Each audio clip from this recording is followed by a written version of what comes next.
चारही कोना के पोखरवा पोखरा भरल पानीनु हो।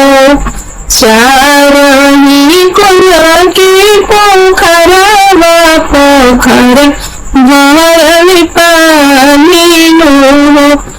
ताही पोखर नहावी कवन बेटी रमी किसिया भुया सवरे हो। ताही पोखर नहावी कवन बेटी रमी किसिया भुया सवरे हो।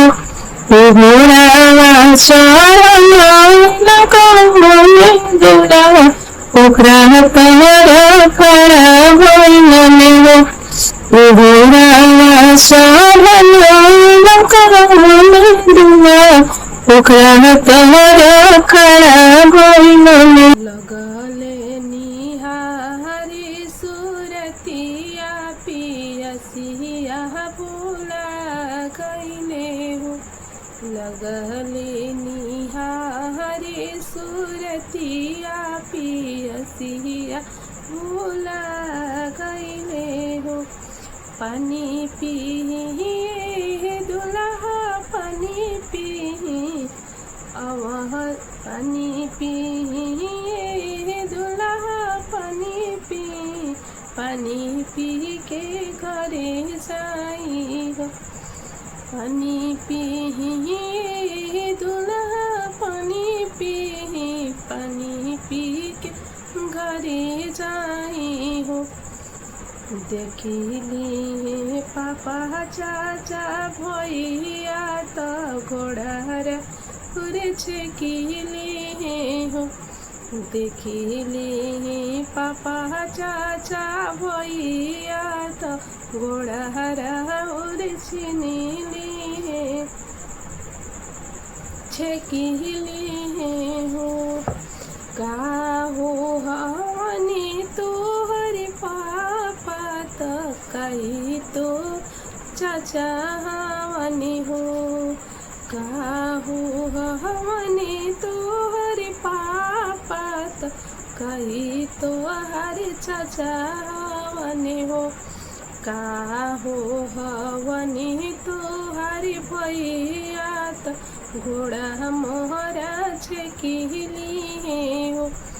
कई हो हमें तोहरी भैया तो घोड़ा मोहरा छेकिली हो। पुलिस हमें हमारे पापा दरोगा चाचा हमें हो। पुलिस हमें हमारे पापा दरोगा हमारे चाचा हाई हो।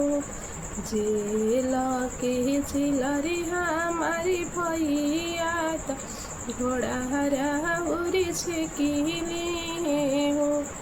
जेल के चिलरे मोरे भैया तो घोड़ा उड़े छेकिले हो।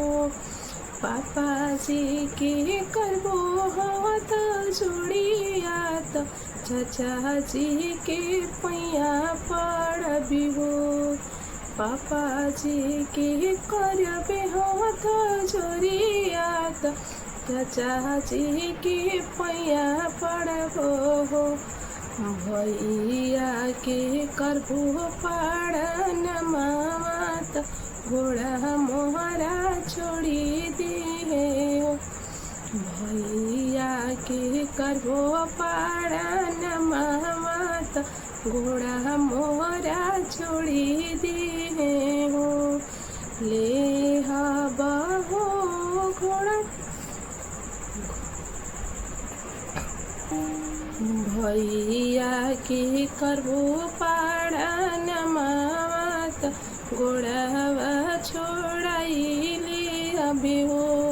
भैया के करबे पाड़न मामा तो घोड़ा छोड़ाइले अभी हो।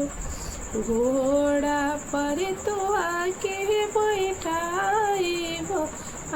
अपना नगर ले जाइबे हो। घोड़ा पर तुहा के बैठाइबी अपे नाही नगर ले जाइबो हो।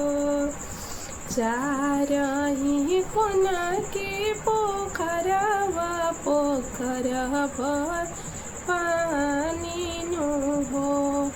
चारही कोना के पोखरवा पोखर भरल पानी नु हो। ताही पोखरी नहाली कवन बेटी लम्ही किसिया भुइया सुहरी हो। ताही पोखरी नहाली कवन बेटी लम्ही किसिया भुइया सुहरी हो।